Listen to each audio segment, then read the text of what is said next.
will show up. All right, let's see. Okay. Let's see if even anything's happening. All right, let's see. I'll add you there. All right. All right, go live and I'll email Holly with the link. All right, great. Bye. You hang up. Oh yeah, I hung up. We're good. I think that's right. All right. Yeah. All right. CB's here. We're live. We're technical difficulties. We're getting Holly back here.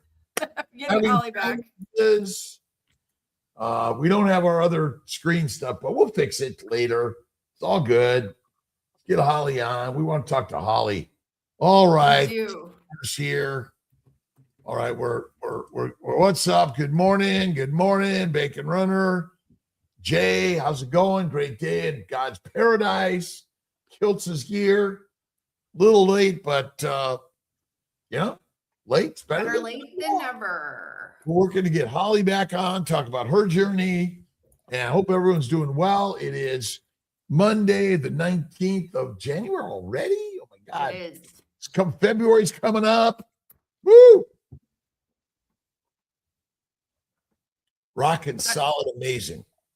Yeah. Better and better every day. And I hope everyone's doing well. Questions, comments. We've worked it out. Yay.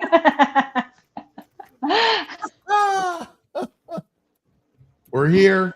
We got Holly here. All right. We got, again, questions, comments, thoughts, ideas. And Holly's going to talk about her carnivore journey. We're doing hashtag KMT for a shirt or a hat. How about a KMT hat? Yes, a shirt. I'm working on our new. Sounds all good. Yeah, good. Perfect. All right, Holly. Here we are again today, 19th. So Holly's coming from Memphis area. Why don't you tell us a little bit about yourself and your carnivore journey? Sure thing. So my journey started like so many others where I was raised on a standard American diet and not like the one that there is today where it's all fast food and restaurants. I still had home cooked meals, but we very, very absolutely followed that food pyramid that we were given, made sure we hit all those grains that were in the bottom and everything. And over the years, I wasn't always feeling my best, but I always felt like me. So I just assumed I was fine. I didn't think there was anything wrong with it. So by the time I was in my 30s, I was having issues with irritable bowel syndrome. I was having dermatitis issues, chronic fatigue, migraines, the worst seasonal allergies that, I mean, every single year I would have, every single season I would be hit really hard with the seasonal allergies. But then annually, I would always get a really bad sinus infection for, I think, 3 years in a row up until when I changed how I was eating. I was getting laryngitis for a full week just because of the allergies and all that. I was having joint pain, just all kinds of issues that I thought were totally, completely normal. Like, you know, we're human. This is how humans feel. It is what it is. And so I'm at the point where I'm in my 30s. I think I'm around 35, 36. And I decide, you know what, like, I'm an adult. Maybe it's time that I go to the doctor and get some blood work done just to see what's going on, because I've never done it before.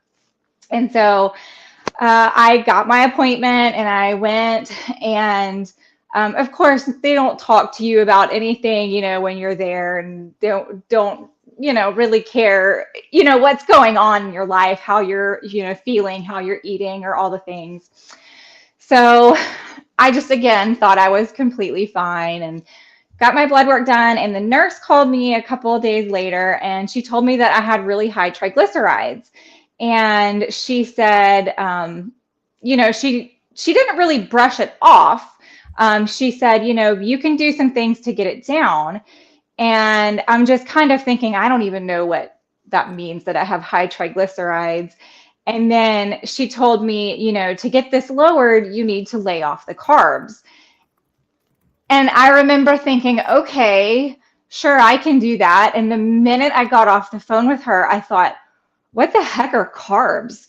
Like, I mean, I know that they're a thing that I eat, but I don't actually know what is fitting in this category of carbs.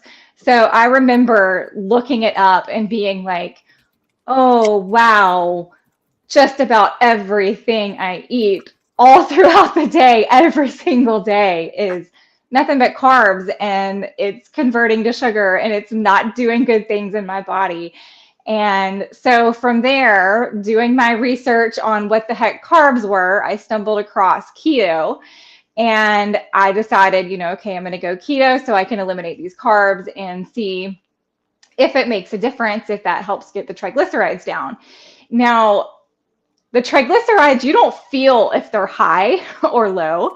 It just shows up in your blood work and everything.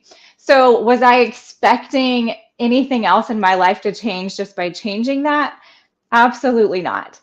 But that I went keto for a year before I started carnivore. And within that year, everything got better, with the exception of my skin issues that I still had.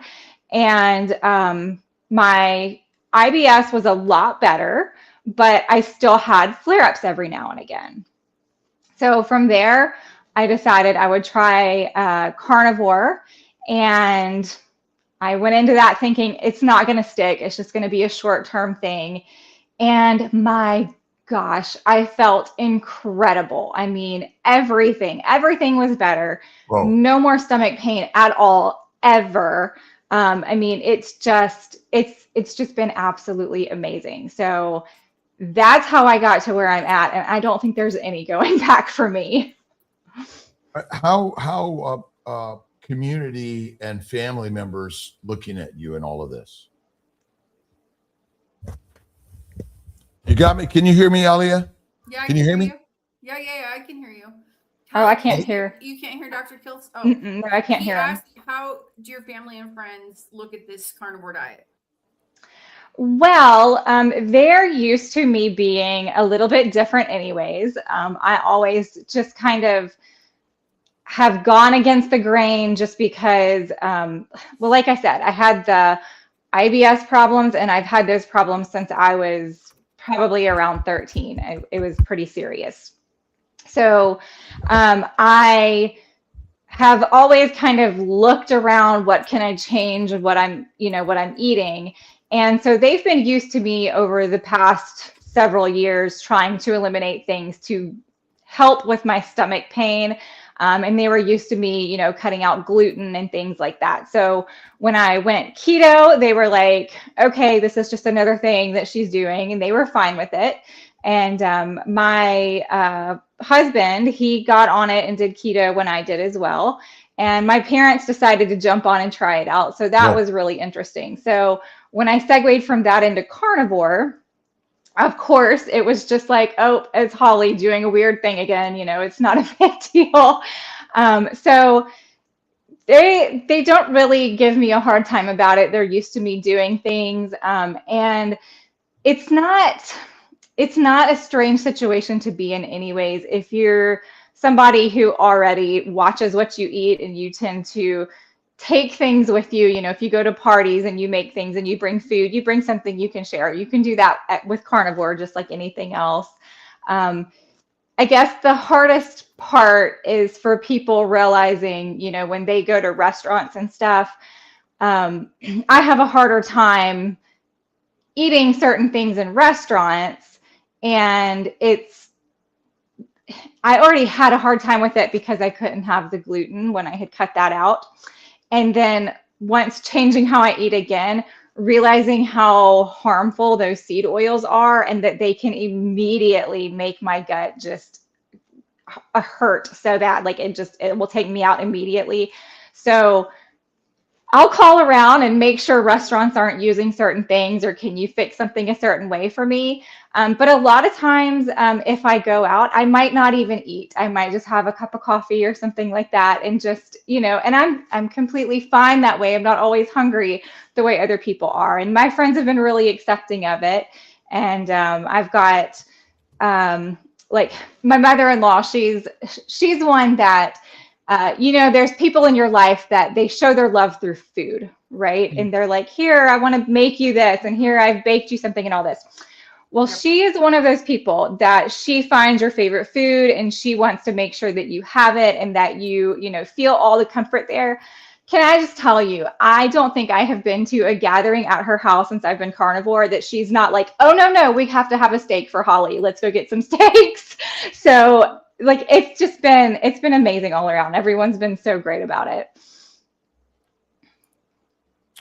And so how are you now in this world to share this mission and this way of living? Can you hear me, Ali? I can hear you. I can totally hear you. But I guess she can't hear you. I don't know why she can't hear you. I don't hear anything from Dr. Kiltz. I will listen exactly to your question because that's in the chat. What's your question, Dr. Kiltz? And I'll relay it. Oh.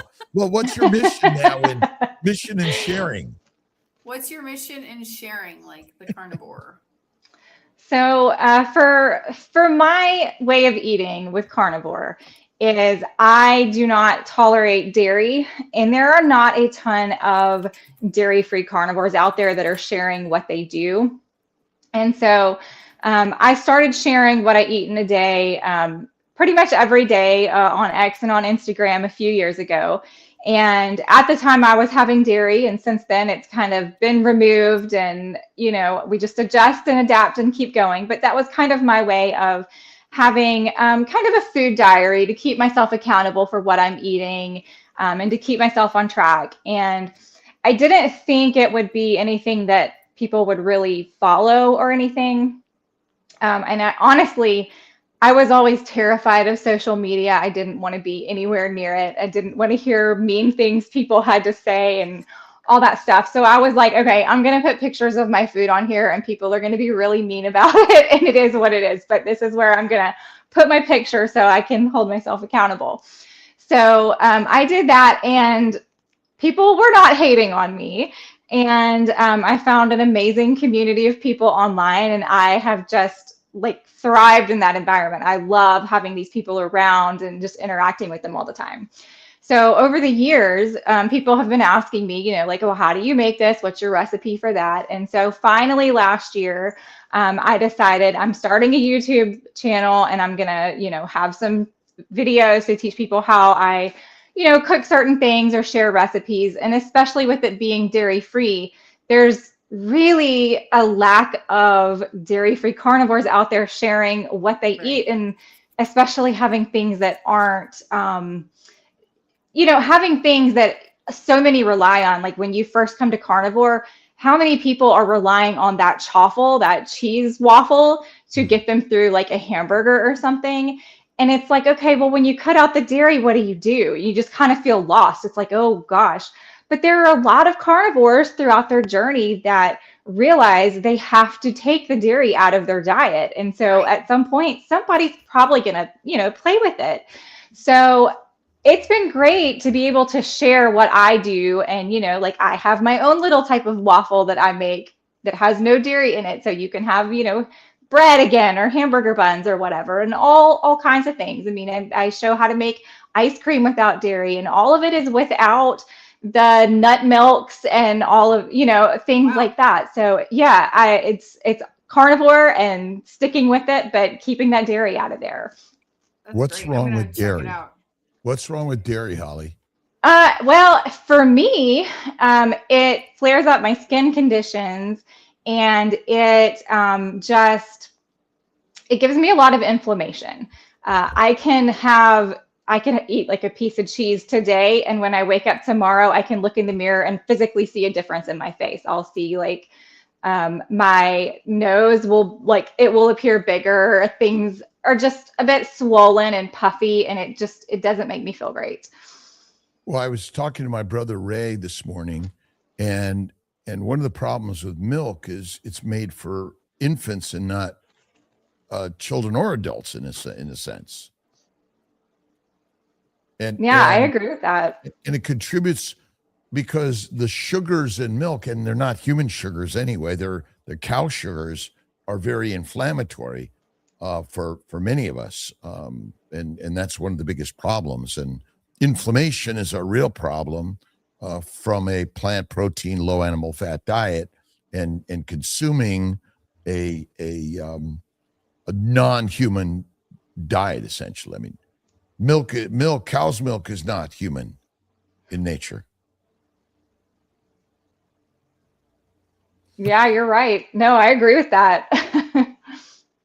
And so as you're sharing these stories, and how many, what are some of the stories people are telling you, like that like, wow, or like this is the worst thing in the world or the best thing in the world?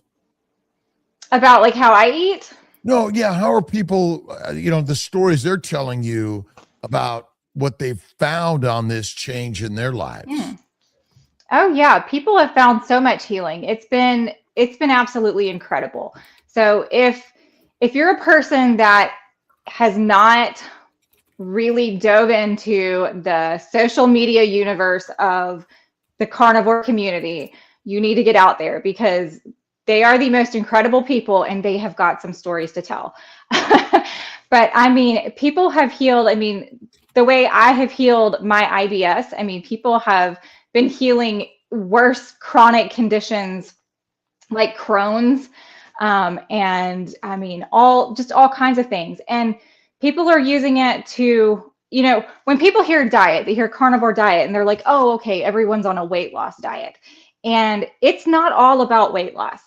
Now, there are a lot of people that have lost a ton of weight doing a carnivore diet, but that's because their body is healing. It's finding healing and it's getting rid of these things. So people are healing in all different ways, throughout, just from eating meat and not eating the plants, just eliminating those plants. It's incredible.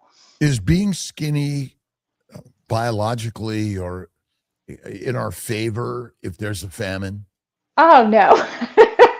No, so, if there's a famine, we're going to waste away and we're gone. And so we're only ultra obese because of our access to food, which hyperphagia is normal in an abundant food environment, because soon there would be no food available. And so there's nothing wrong with us. There's nothing wrong with our leptins or ghrelins or anything else, or insulin, right? There's nothing wrong with us other than we've been basically marketed to misery and more medical system needs. Yeah, we just chronically eat. That's what we're told to do.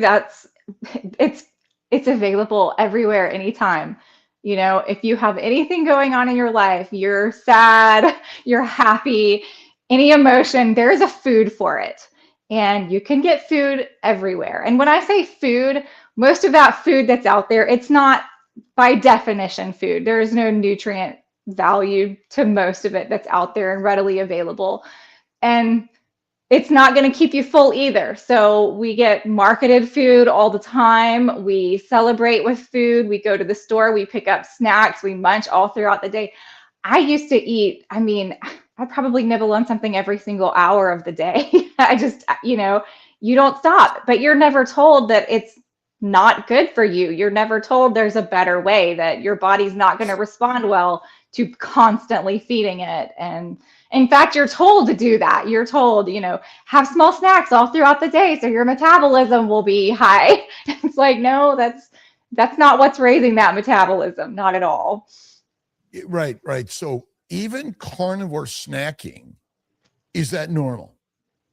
Oh, no. I'd say most people at the beginning of their journey, when they're first transitioning into carnivore, have the snacks at the beginning, because you'll eventually get to a point where you're full and you're realizing, I'm not hungry anymore.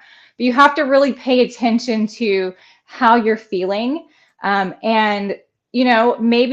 maybe go ahead and have it marked on your calendar, like this will be when I'm here for 1 month of being carnivore. I need to reevaluate how I'm eating at this point and see, do I still need to have this little pick me up here or there? Or am I going to be able to make it, 3 meals 2 meals, 1 meal a day, because oftentimes you're very, very full. And once you rid yourself of that mindful snacking, you don't miss it at all. You don't even think about it.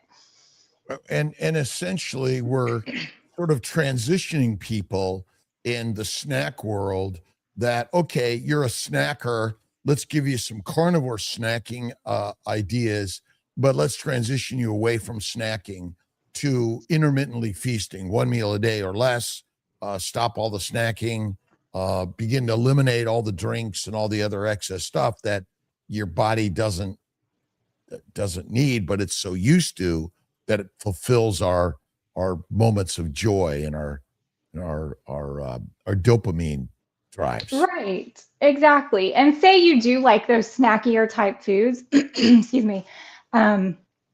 So sorry. So say you do like those snackier type foods, like maybe you're wanting some beef jerky or, some deviled eggs or things like that that are just kind of easy to grab. Or if you eat dairy, cheese cubes and stuff like that, you can have those, just put them in your meal. You have your meal and just pretend like those beef jerky pieces are like potato chips on the side. You can still have all those fun little treat type things. Just incorporate them into your meal. And then when you're full, you're good and you're done.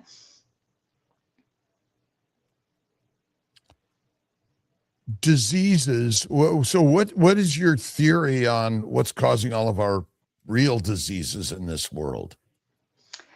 Well, I think a lot of it has to do with, there's a lot of aspects. We don't really live in the most natural way anymore.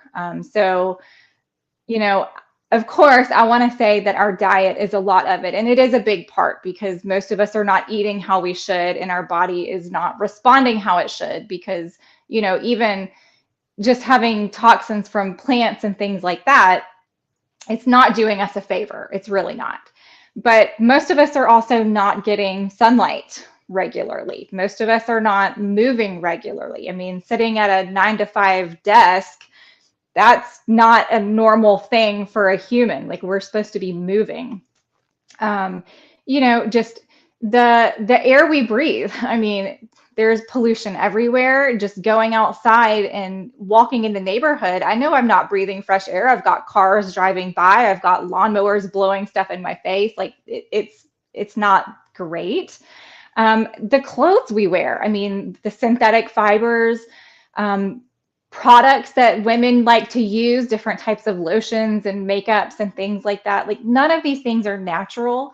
And I think a combination of all of them are all to our detriment. It's not really there to make us feel better or live a healthier life.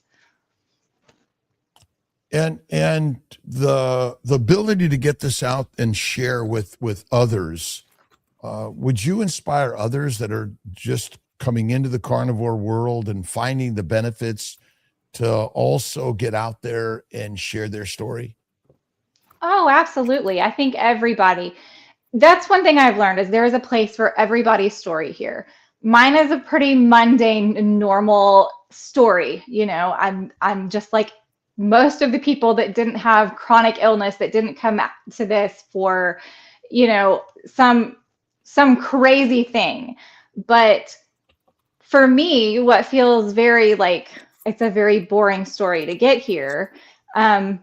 I've had a lot of people reach out and say, that's my story. That's my story too. I have the same situation. So I don't care where you come from. I don't care what your background was. People need to hear what brought you here and how great you feel now, because there's people out there that are going to relate to your story. Is almond milk good for us? No. Liquid cyanide. Now, how did they get that milk out of those almonds? I mean, it's. I was talking to my brother Ray, and we were talking about marketing and his kids, and really the alcohol and foods and sugars and even tobacco and marijuana is marketed to children. And so if we can get them hooked as children in the mindset of belief, they will become our masses that we can continue to funnel the foods that are deadly for us. Yeah, it's a really sad thing to look at and see how everything's marketed. And I mean, the ultra processed foods and all the things that are made and mass marketed to our children, to be able to look back and see that these same people that are marketing it now are the ones that were marketing the cigarettes, you know, and it's like, they cornered the market on tobacco use and cigarettes. And I mean, they had doctors recommending that it was just amazing and it was so healthy for you. And to turn around and realize what we do now about it, and to see that they're using the exact same tactics and they're marketing it to children. And our children are not healthy. I mean, you look at the state of our children in our country, and they are not healthy for the most part. Why aren't people waking up and realizing? Like, it's really serious. But you're right. It's marketed to children, and they're getting us young and they're keeping us sick, and we're just staying that way. Yeah, there's a tendency to want to sort of be an outcast and do something they say, oh, don't do. And ultimately, if you think about it, cane sugar was one of the earliest explorers, exploitive substances. And let's addict the world on sugar.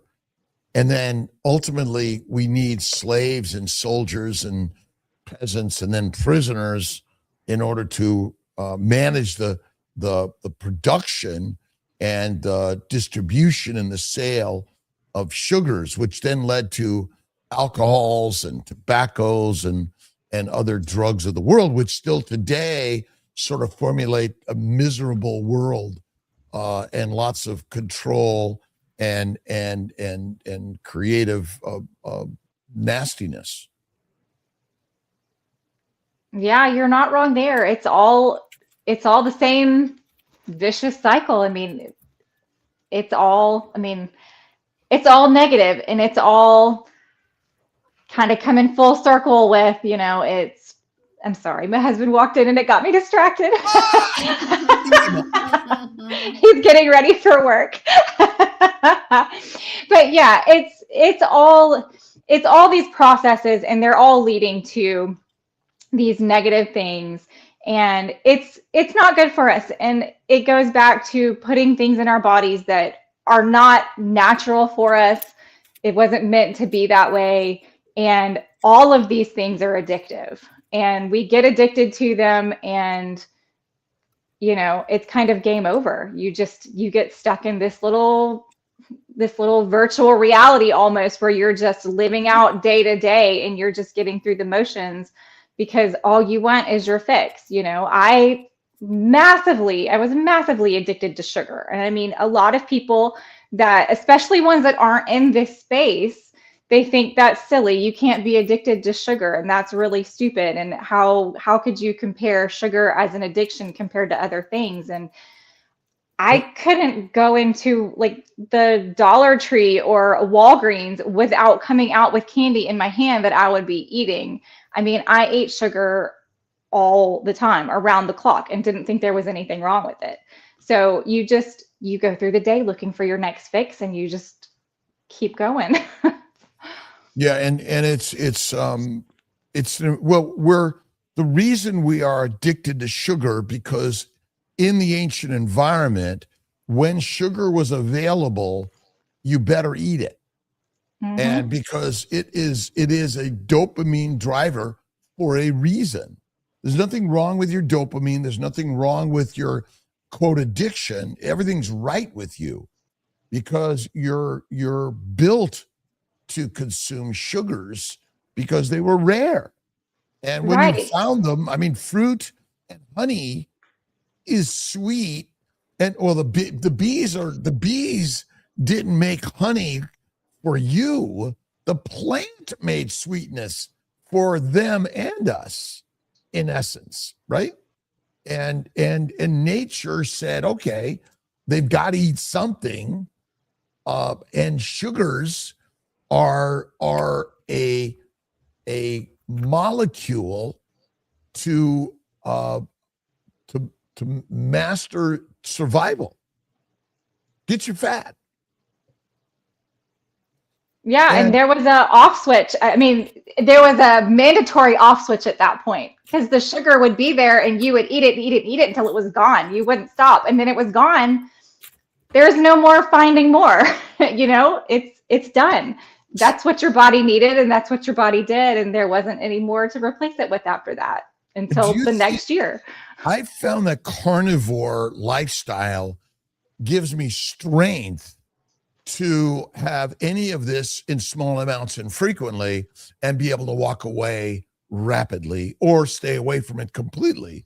I've done all those things in my life, and I continue to.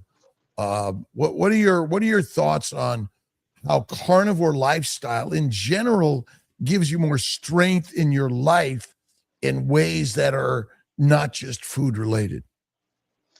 Well, I think carnivore gives me strength in all kinds of aspects of my life. So what you're talking about with being able to walk away from the food itself, it's incredible to not crave anything, to not just be, in my own head about can I have, I can go somewhere and they can be serving cake or whatever. It doesn't bother me. I can walk right by it and people will be like, oh, I'm so sorry, you can't have it. Like they're feeling bad for me. And it's like, no, that's not, it's a non-problem. Like it doesn't even affect me. But aside from that, the amount of energy that I get from eating this way, when I was living on a carb-based life, I was always exhausted. I was so tired all the time. I mean, I could not go a day without taking a good hour or 2 hour nap. Wow. It wouldn't happen. I was like chronically fatigued. It was so tired. And now I don't take naps anymore. I wake up early. I will get up, I will be awake. I will go all day long with full energy. And when it's nighttime and it's time to crash and go to bed, I will crash and I will sleep hard. But anytime in between that, it's not been an issue. I'm good with that. And then eating all of that protein and all that fat in there, effortlessly, I've got muscle on my body. It's a huge benefit that, I do work out from time to time, but, when I take periods off and I haven't been, I'm not missing things. I don't suddenly like lose all of the muscle mass that I have had or anything. And it's just effortless to be able to switch back and forth and just live day-to-day life and be okay with whatever season I'm in, that I don't have to be working out all the time, or I don't have to do this all the time. It's really great. I'm addicted to life. Me too. I don't use the word addiction as a negative. I look at it as a positive. And now we drive our addiction to where we want to go, right? Oh yeah, absolutely. And that's what I found in this carnivore lifestyle. Number one, I've been attracted to amazing people, and I look at all people over the world as amazing. But the drive of a lion-like life is much more powerful than a sheep life. Yeah, I definitely agree with that. Your day-to-day life, what type of work do you practice in your day-to-day life? Well, I am actually a stay-at-home mom. So I am raising the family and doing all of the management stuff to keep the family going. Well, tell me a little bit about the importance of motherhood, wifehood, familyhood, and helping manage and drive and direct the family from home. Oh, it's a very important job. I'm very fortunate that is my job. Not everybody gets to say that, and I'm in a position where I just feel so blessed that I can have this part of my life be what it is. So I've got my husband that I absolutely love and adore, and I have got 2 children, 2 boys, and I love being able to spend time with them. Because I'm here with them and I'm the one that's doing the shopping and, creating the meals and all that, I get to make sure that what they're eating is something that's going to be healthy and is going to, do something good for them. There's things that are out of my control. Like right now, my kids, they both go to, they go to public school. I don't homeschool them or anything. It's coming in the future though. But right now they're both in public school. And so once they leave the house, I know that at least for my youngest, he's still in elementary school, they pump those kids full of candy all day long, every single day. I cannot believe how much candy that he has come home with this year. Wow. But last year, they have standardized tests and things that they have to take throughout the year. And the school sent home a little flyer, and it tells you, what to do to help your kid be prepared for this test and everything. And they say, make sure your kid gets a great night's sleep the night before, make sure they get a nice protein packed breakfast. And I thought, oh, wow, they're actually telling people make sure your kids are getting a nice hearty protein filled breakfast. And he has some tendencies to be a little ADHD, and especially once the sugars, right? I know, I think, yeah, there's a lot of us like that, So once he gets the sugars in a system and all that, I mean, not even just candy, but just, any of the carbs that are going to digest into sugars, it's a situation for him. So I would fix him a breakfast. He'd be having, bacon and eggs, things like that. I'd send him off to school. He would be ready for that test. I went knowing his brain is in a good place. He can sit through this test. He's going to be okay. Every single day that week, he got home and I found out his teacher had donuts for them first thing in the morning when they got there. I just loaded him up he was good to go, and now he's been sugar blasted to the brain, and it was it was not intentional. I know it came from a place of not understanding and not being educated about it in the proper way. And it was her way of being oh, well, I don't want you guys to be stressed, and I want this to be a fun day, and this is something fun for you guys. So here, you guys get some donuts today, and you get goldfish crackers tomorrow, and you get this, so that they feel at ease. But I'm dude, that's not helping. That's going to make him tank this thing. He's not even going to be able to sit in his chair throughout this thing. So there are certain struggles that it hurts that they're out of your hand when you're in a position to be I'm taking care of them. I want all the things. And I just have to sometimes let it go and let the world do as it's going to do, because they're not always going to be right here in my arms where I can always take care of them so strictly. But I know that I'm educating them, and that once they get to a point where they're out there in the world on their own and fending for themselves, they're at least going to have that education to make the decisions for themselves. And even now they'll do things or eat things or, however it goes, and they'll be that didn't make me feel so good. And we'll have a conversation about it, and they understand why they don't feel so good. And it helps them to be able to navigate these things in the future. So it's just a wonderful position to be in, to be able to educate my kids like that. So we all grew up indoctrinated to a plant protein, low animal fat diet with treats, not from time to time, but all the time.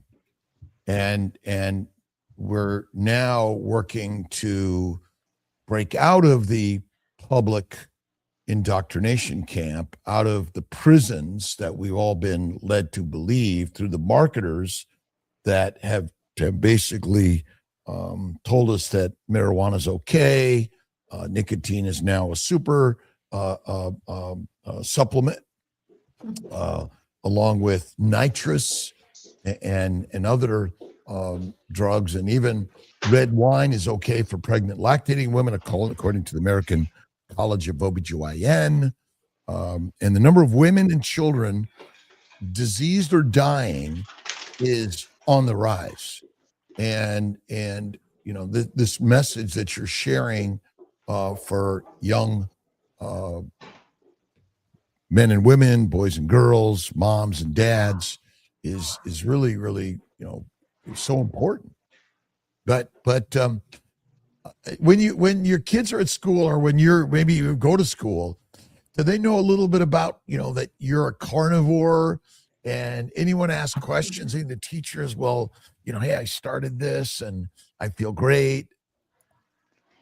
Well, it hasn't been quite like that. First of all, now I'm not shy about what I eat and sharing my story. I'm happy to share that with everyone. The problem with the schools is that they are very much indoctrinated, they're indoctrinating everyone into, you can't eat this way. Eating a whole bunch of protein, eating a whole bunch of fat, it's not healthy for you. And you need to have all these vegetables, and you need to have all of this. And even a couple of years ago, I don't get to go up to the school during lunchtime so much anymore, but they used to, let the parents come whenever they wanted to have lunch with their kids, and to see their tray of food, even though it's elementary school and they're small kids, they still have appetites, and they're growing, and they need to eat a decent amount. And the portions were so tiny. And aside from the fact that whatever was meat on the plate, it's questionable. Like it doesn't look like meat. You don't know what it is. But the portions are so small, and everything is overcooked, or is, just a bunch of like macaroni, things like that.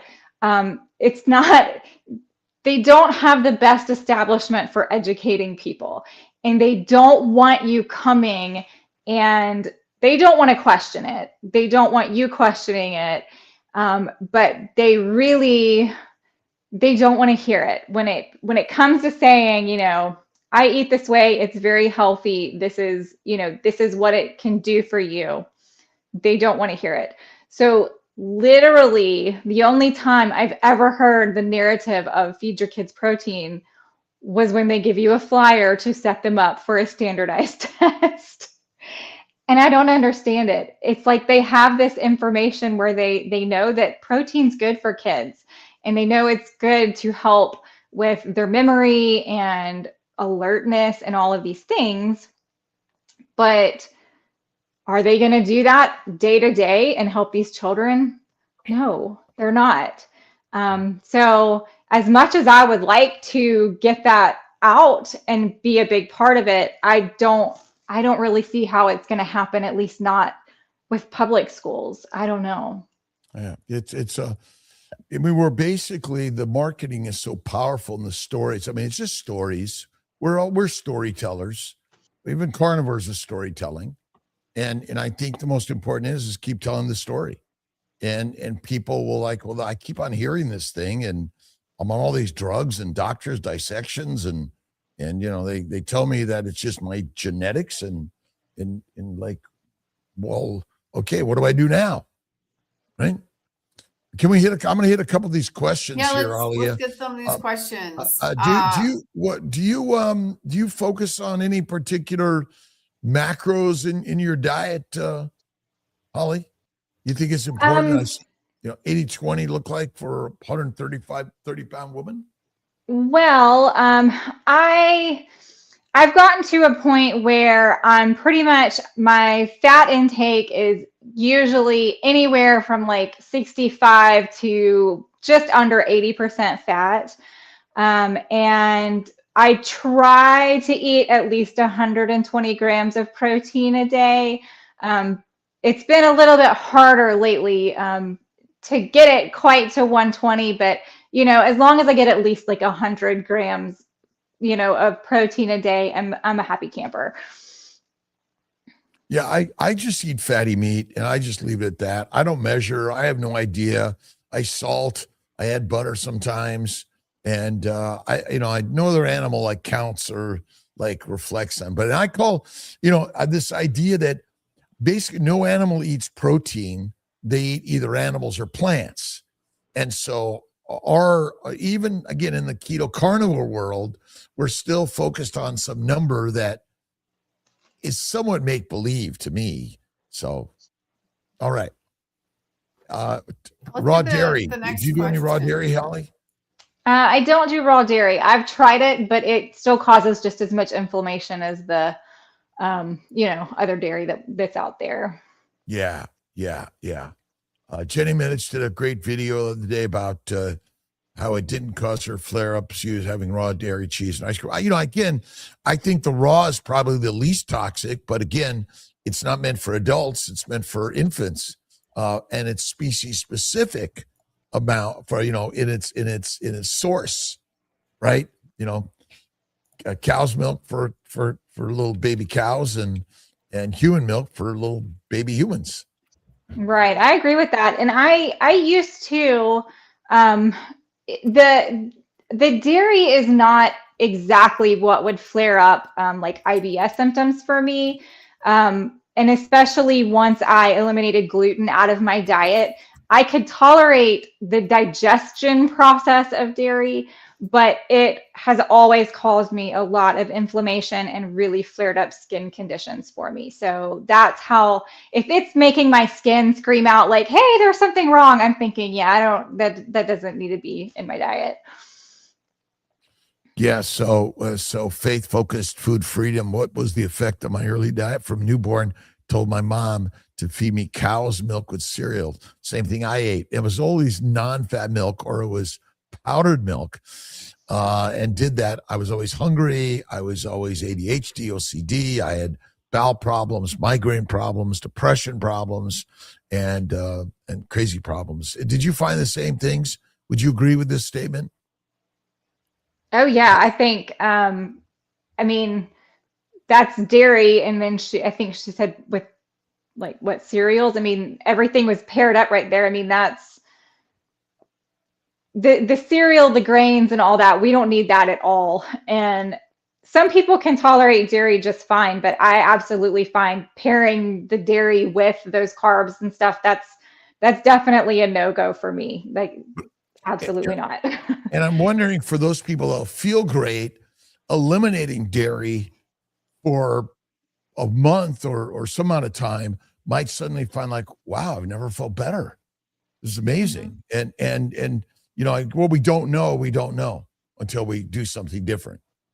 Yeah, I almost wonder sometimes, because I know people love their dairy. They love their cheeses. They love their, just having a glass of raw milk and all that. But sometimes I wonder, like, do they not try it, like going without it, because they're afraid that they are going to notice how good they feel without it, and they're not going to want to give it up, Yeah. Yep. Now I'm gonna talk about hemorrhoids, because I've had them forever and bleeding bad, and carnivore saved my life, and they shrank or went away. Bowel bleeding went away, bladder bleeding went away, and so carnivore is a game changer. Fatty meat, salt water, one meal a day, and faith in God all the time. Simplicity. Do you have any particular spiritual beliefs, faith beliefs, or books that you follow on a regular basis would be inspired to share? As far as books, I'm just going to say I'm going with the Bible there. I follow God. I believe God, and He leads my life. Without that light to follow, I don't know where I would be. So that is where my faith comes in, and I follow God, and I feel like people can see that through me, and it's just how I live my life. I love it. And I say God is within all of us, and whether it's Jesus, Muhammad, Moses, Abraham, or the sun, the stars, and the moon, nature, really, ultimately, that's all of us see God in everything. And that's one of the most important parts. And let's look at God and see God in everyone. MLK Day is nonviolence, and Jesus was the center of that. And let's bring love to the story, and patience, and so important for all of us. It's that's for me. Christ Carnivore is he's a symbol of a lion, strong, patient, loving, family oriented, and that's so important for all of us. You want to hit the gift for today? Sure. And Holly, is there anything else that you wanted to make sure you shared with us today, or had any questions for myself or anyone else? No, I've just really enjoyed being here with you guys. This has been great. Yeah. And it's always great to bring on our brothers and sisters around the globe. And whether you're a primary plant eater or animal eater, or both, we're all just on a learning journey. I talk about the fact that, oh my God, I eat some fries sometimes or some ice cream sometimes. I'm not losing my shirt over it. I am a lion. I'm a carnivore, and that's my life. And I'm addicted to life. And it's natural and normal to be addicted to sugars, but it's just not natural in our environment that we evolved in to be available in any significant or frequent amount. So go ahead, Alia. Congratulations, my bone. You have my email, but in case you didn't remember, it's alia@drkiltz.com. Please email me and we will get you that baseball cap. Thank you for playing. Yeah. And I'm not sure I'm on tonight, Ali. I'm supposed to have a dinner meeting, but we'll figure it out. Yeah, we'll talk about that We'll figure it out. Yeah. Bacon, eggs, butter, beef, Kiltz's ice cream, salt, one meal a day, faith in God. That's what we're here for, all of us. Right. So any other comments or questions you wanted to highlight? Ali? I didn't see any others at this All right. moment. All right. All right, everybody. We will we'll see you tomorrow. For sure tomorrow morning, 6 a.m. Yeah, and we'll still do a live tonight. Are you on tonight for the live? Possibly. Dr. Nelson will be. Okay, good. We got our live at 5:30 tonight for KMT Zoom meeting. That's And right. then we got our the 7th in Tampa, also the 6th with Kiltz's house. So get those tickets. They're running out quickly. We'd love to see everyone. Maybe we'll get Holly to one of our meetups coming up in Meat Stock. We got my good friend Scott and Meat Stock coming up in Gatlinburg this year. So excited about that. So bye all. Bye everybody. Bye. Thank you. Bye all.